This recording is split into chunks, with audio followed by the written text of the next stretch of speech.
going to discuss about the topic that is the methods of performance. As very well we know, because when organization started appraising the performance of the employee or the group of an employee, so there is some methods through which easily they can identify the or determining the performance of any employee. So here the methods of performance appraisal is categorized into two categories, that is the first is traditional method and second is the modern method. ठीक है, traditional मतलब पुराने समय में किस तरीके से अप्रेस किया जाता था परफॉर्मेंस को एम्प्लॉयज़ की, और अभी अगर हम मॉडर्न वर्ल्ड की बात करें या मॉडर्न मेथड्स टेक्निक्स की बात करें तो किस तरीके से फिर परफॉर्मेंस को अप्रेस किया जाता है।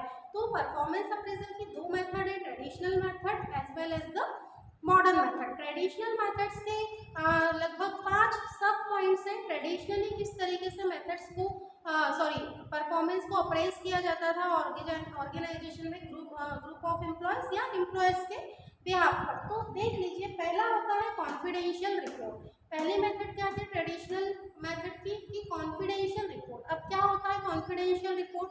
जब भी हम बात करते हैं कॉन्फिडेंशियल रिपोर्ट की, तो first of all it is generally used by the government offices. ठीक है, और गवर्नमेंट ऑर्गेनाइजेशन, जितनी भी गवर्नमेंट ऑर्गेनाइजेशन होती है उसमें confidentiality reports regarding the employees, ठीक है, क्या की जाती थी, प्रिपेयर की जाती थी सुपरविजर या सुपरवाइजर, या अगर हम कोई भी पर्सन के लिए who is observing and appraising the performance of the employee, so he is using the things which is always be in a form of confidential। confidential मतलब जिन चीज़ों को डिस्क्लोज नहीं किया जाता है, those things always be keep as close। ठीक है, जिनको डिस्क्लोज नहीं करना है, those kind of reports always will be confidential। क्या होंगी वो confidential, मतलब उनको हम सार्वजनिक नहीं कर सकते। जो भी पर्सन अप्रेस कर रहा है वो इन सारी मेथड्स, सबसे पहले कॉन्फिडेंशियल रिपोर्ट्स को वो क्या करेगा, he is written each and everything, every performance, every activities which the employees is done in organisation is written. ठीक है, वो क्या करते हैं कि उस रिपोर्ट को, मतलब उन परफॉर्मेंस को जो ऑर्गेनाइजेशन एक्टिविटी के फॉर्म में फुलफिल करते हैं, उन्हीं सारी परफॉर्मेंस को, एक्टिविटीज़ को राइट डाउन किया जाता था, नोट्स प्रिपेयर किए जाते थे, किसके लिए, एम्प्लॉयज़ की परफॉर्मेंस को बाद में अप्रेस करने के लिए। तो ये पहला हो गया कॉन्फिडेंशियल रिपोर्ट। सेकेंड आता है free from essay. Free from essay बोले तो द सुपरवाइजर और the person who is observing the employee, he is writing the short essay on the employees. ठीक है, एम्प्लॉयज की जो भी परफॉर्मेंस है, जो भी नेगेटिव पॉजिटिव अप्रोचेस है, जो भी बिहेवियर है in the organisation among the employees, among the coworkers, so he is writing some short essay. ठीक है, ऐसे मतलब निबंध है ना, तो वो जो ऐसे के फॉर्म में performance, activities, behaviour, negative positive approach सारे एक ऐसे के फॉर्म में एम्प्लॉय के पर्टिकुलर अलग अलग एम्प्लॉयज के बारे में लिखे जाते थे। तो ये हो गया free from essay, which is also the sub part of traditional method. Third is the straight ranking method. Straight ranking method में जो भी इवेल्युएटर्स होते हैं, those who are appraising, so they give relative ranks to all employee from best to poorest. ठीक है, best to poorest मतलब सबसे best employee से पुअरेस्ट एम्प्लॉयज तक रैंकिंग जो थी वो इवेल्युएटर क्या करते थे, प्रोवाइड करते थे। अब एम्प्लॉयज़ की जो भी परफॉर्मेंस थी या जो भी जिस भी तरीके से वो परफॉर्मेंस करते हैं ऑर्गेनाइजेशन में, जनरली गवर्नमेंट ऑर्गेनाइजेशन यूज ना confidential report and traditional reports traditional methods are use by every organisation. तो स्ट्रेट रैंकिंग मेथड के थ्रू जो इवेल्युएटर होते हैं वो क्या करते हैं, एम्प्लॉयज़ को रैंकिंग प्रोवाइड करते हैं कि कौन एम्प्लॉय किस रैंक में आ रहा है, बेस्ट टू पुअरेस्ट, मतलब जिस एम्प्लॉय का सबसे बेस्ट परफॉर्मेंस है उससे लेकर जिस एम्प्लॉय का सबसे खराब परफॉर्मेंस है, उसके जो भी स्ट्रेंथ्स है, जो भी वीकनेसेस है, he is identifying all those things and write in their notes. Next होती है क्रिटिकल इंसिडेंट्स मेथड। अब क्रिटिकल इंसिडेंट मेथड क्या होती है, written record of critical events. Some events are already organized or suddenly they are getting a chance in an organization which are too much critical. ठीक है, कई बार organisation में कुछ ऐसे क्रिटिकल इवेंट्स ऑटोमेटिकली हैपन हो जाते हैं जिनको रोका नहीं जा सकता, तो उस पर्टिकुलर क्रिटिकल कठिन इवेंट के दौरान एम्प्लॉयज का क्या बिहेवियर था, ठीक है, what they thinks, how they deal with those critical और द डिफिकल्ट सिचुएशन, उन्होंने कैसे अपने आप को उन डिफिकल्ट और क्रिटिकल सिचुएशन में से बाहर निकाला, how they thinks, how they are using their strength, how they thinks positively for others. So इन सारी चीज़ों को मतलब क्रिटिकल इवेंट्स जब जब ऑर्गेनाइजेशन में हुए तो हर एम्प्लॉयज़ का क्या नज़रिया था या उन्होंने किस तरीके से उन क्रिटिकल चीज़ों को या कठिन समस्याओं को उन्होंने हल किया, तो उस चीज़ को भी क्या किया जाता है, नोटिस किया जाता है कि किस एम्प्लॉय ने कितने इजीली वहाँ से बाहर आने के या उस इवेंट से या उस सिचुएशन से बाहर निकलने के रास्ते निकाले, और किस एम्प्लॉयज़ ने अपने आप को अंडर एस्टिमेट कर लिया कि I am unable to overcome such kind of situations or from any type of problem।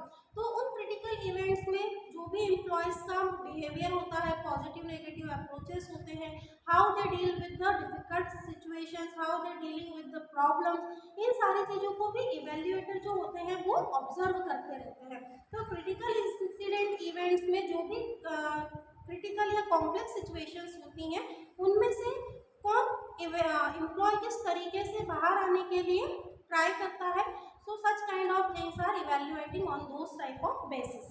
Next होता है हमारा field review method. What is the meaning of field review method? So here written that the interviews those the human resource department managers या जो HR managers होते हैं they are conducting the interviews line supervisor to evaluate their respective subordinates, because we know every supervisor is having their subordinates, her subordinates we can say that the on 30 to 35 subordinates के ऊपर एक supervisor होता है ना, तो उन जो subordinates रहते हैं उनकी रिपोर्टिंग जो होती है, उनकी इवेल्युएटिंग जो होती है वो सुपरवाइजर के अंडर में होती है, सुपरवाइजर के अंडर में वो लोग काम करते हैं। तो ये जो सबऑर्डिनेट्स हैं those who are working under the supervisor, तो एचआर मैनेजर इज टेकिंग और conducting the interview of line supervisor who is giving all the information related to their employees in those interview session. ठीक है, तो जितने भी interview session में subordinates की जो रिपोर्टिंग होती है, ठीक है, उनकी परफॉर्मेंस के रिगार्डिंग उन सारी परफॉर्मेंस को सुपरवाइजर क्या करता है, काम के दौरान ऑब्जर्व करता रहता है कि भाई कौन मक्कारी कर रहा है, कौन जो है वो बिल्कुल डिवोशन के साथ काम कर रहा है, कौन अपने एम्प्लॉयज़ अपने कोवर्कर्स के साथ गुड रिलेशन मेंटेन करके काम कर रहा है ना। तो इन सारी चीज़ों को आपके वर्किंग के दौरान क्या किया जाता है, ऑब्जर्व किया जाता है।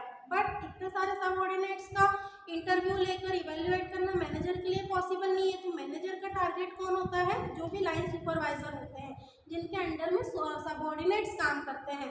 तो supervisor giving all the information of their subordinates, because उसी को पता है ना कि कौन एम्प्लॉय किस तरीके से काम कर रहा है, तो he is notice each and every activities of their subordinates and while the interviews are conducting by HR manager, so they are giving all the related information of their subordinates to HR manager. ठीक है, तो ये हो गई हमारी traditional method. इन traditional methods के अलावा अब हम आगे बढ़ते हैं मॉडर्न मेथड्स पे।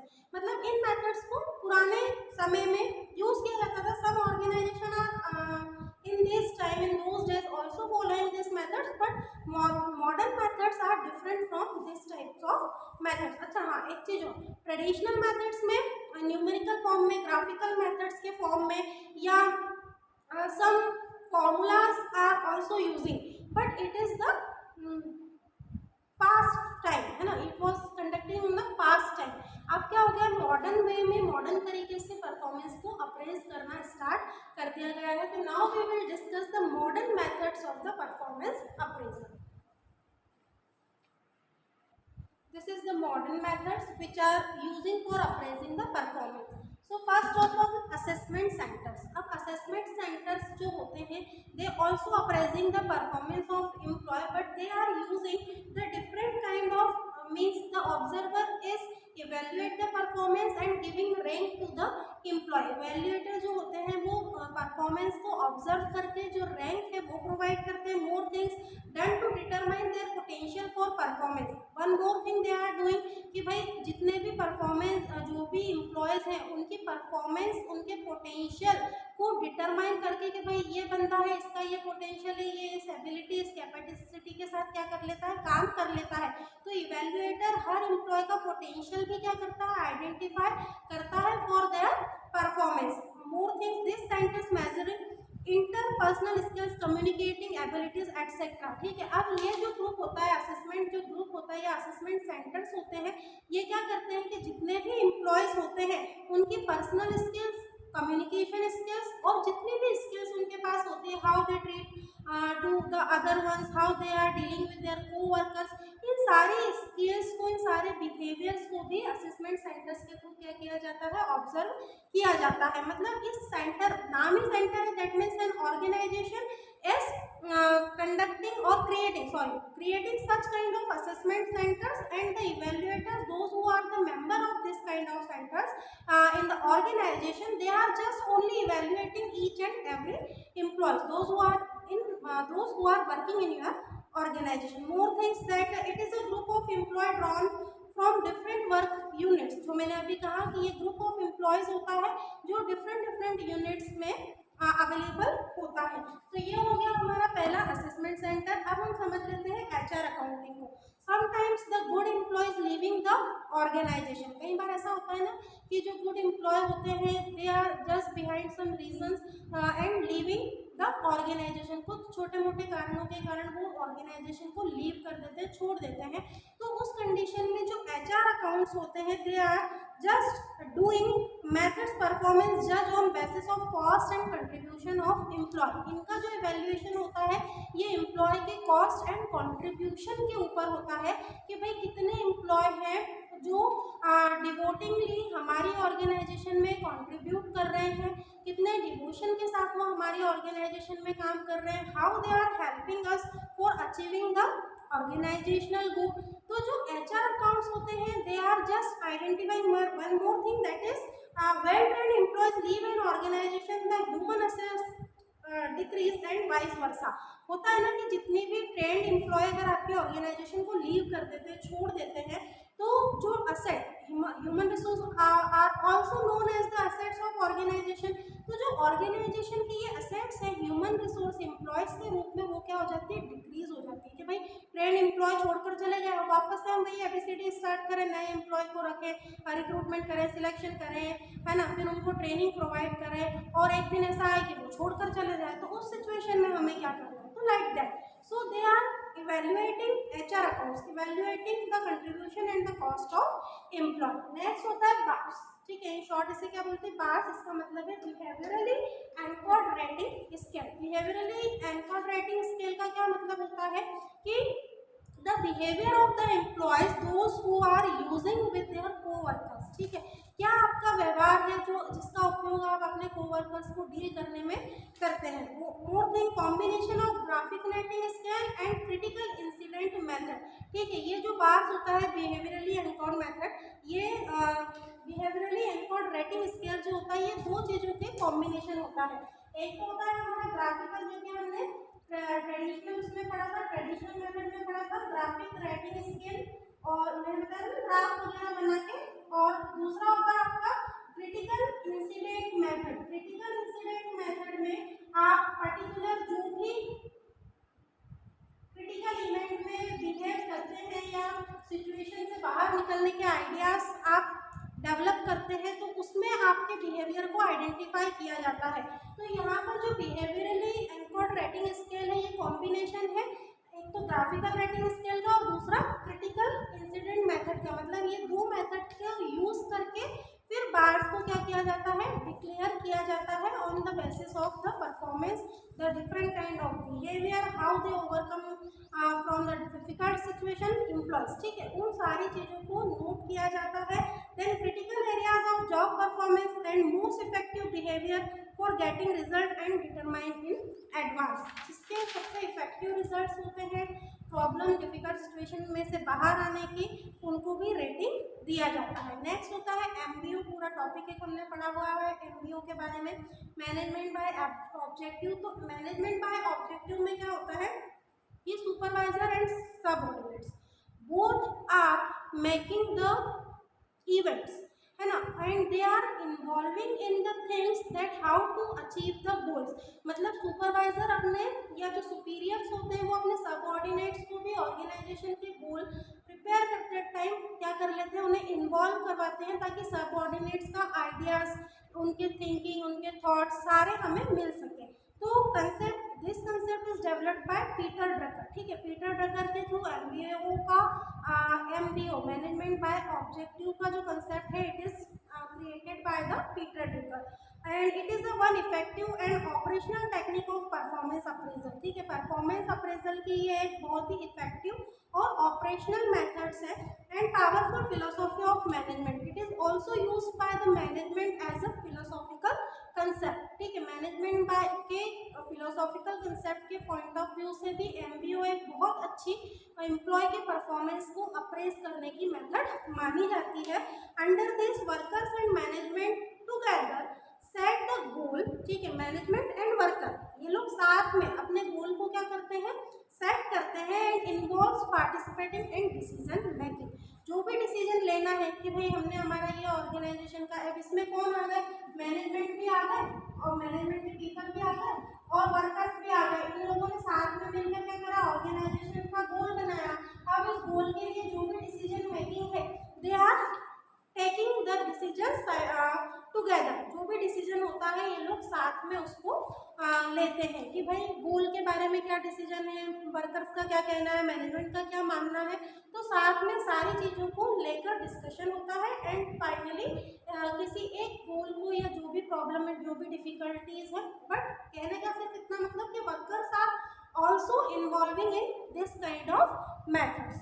लास्ट होता है 360 डिग्री अप्रेजल। अब 360 डिग्री अप्रेजल में एम्प्लॉय को, हमको एम्प्लॉय की परफॉर्मेंस को अप्रेजल करना है but it's known as the 360 degree appraisal. तो इसका क्या मतलब होगा समझ लीजिए, involves evaluation of manager by self. ठीक है, यहाँ पर मैनेजर बाय सेल्फ, मैनेजर खुद यहाँ पर क्या करता है, इवैल्यूएशन में इन्वॉल्व होता है, पीयर ग्रुप्स होते हैं, सबऑर्डिनेट्स होते हैं, supervisor as well as the consumers they are also evaluating by the superior, manager by self, peer groups, customers, supervisor, subordinates, consumer, everyone। ठीक है, तो यहाँ पर हर एक व्यक्ति का परफॉर्मेंस क्या होता है, अप्रेज होता है। Structure questionnaire is used. एक क्वेश्चनायर मतलब which is consisting lots of questions. ठीक है, क्वेश्चनायर मतलब एक तरीके का एक प्रश्नों से भरा हुआ एक पेपर होता है, एक डॉक्यूमेंट, एक नोट्स कह लीजिए, उसमें various types of questions are written. अलग अलग क्वेश्चंस उसमें क्या होते हैं, लिखे हुए होते हैं। Those all questions are structure. जो भी प्रॉब्लम है, परफॉर्मेंस है, डिफिकल्टीज है, सबको लेकर एक क्वेश्चन आया जिसमें बहुत सारे क्वेश्चन इन्वॉल्व होते हैं, वो प्रिपेयर किया जाता है। Comments and interpretation are presented later. फिर जो भी क्वेश्चन आयर फिल किए गए हैं regarding the peer groups, customers, manager by self, everyone, ठीक है, सुपरवाइजर, उनके लिए जो भी कमेंट्स होंगे और उनका जो भी इंटरप्रिटेशन किया जाएगा उसको कुछ समय बाद के लिए पेंडिंग रखा जाता है क्वेश्चन ईयर पर। फिर इवेल्युएशन होता है and giving a final comments on the performance of the employee and the other ones and interpreting after some time. और लास्ट है काउंसलिंग टू सॉल्व वीकनेस। ठीक है, इसमें एक और चीज़ की जाती है कि जो भी वीकनेसेस हैं एम्प्लॉयज़ की, जब आप इवेल्युएट कर रहे हैं कस्टमर्स को, पीयर ग्रुप्स को, मैनेजर्स को, तो सभी की कुछ ना कुछ वीकनेस भी आपको पता चलेंगी और स्ट्रेंथ भी पता चलेंगी, क्योंकि आप कर ही क्या रहे हैं, आप परफॉर्मेंस को अप्रेस कर रहे हैं। तो जो भी वीकनेस किसी की निकल कर आती है सामने कि भाई इसका परफॉर्मेंस पुअर क्यों है, इसकी रेटिंग सबसे खराब क्यों है, तो कुछ वीकनेसेस सामने आई अप्रेस करने पर, तो उन वीकनेसेस के लिए now they are providing the counselling कि भाई अब आप उस वीकनेस को अपनी स्ट्रेंथ में कैसे बदल सकते हैं, जो आपकी कमजोरी है आप उसको कैसे अपनी ताकत बना सकते हैं। कि जस्ट हम इंट्रोवर्ट हैं, हम फैमिलियर नहीं हो पाते हैं अपने ग्रुप वाले लोगों के साथ, तो फिर उस सिचुएशन में हमें क्या करना चाहिए। तो इसमें 360 डिग्री अप्रेजल में इस तरह की 4-5 पॉइंट्स को क्या किया जाता है, कवर किया जाता है। This all methods are consisting under the modern methods and before that we have discussing the traditional methods also, ठीक है। तो इन दो तरीके से परफॉर्मेंस अप्रेजल को कंप्लीट किया जाता है। This topic is now completed.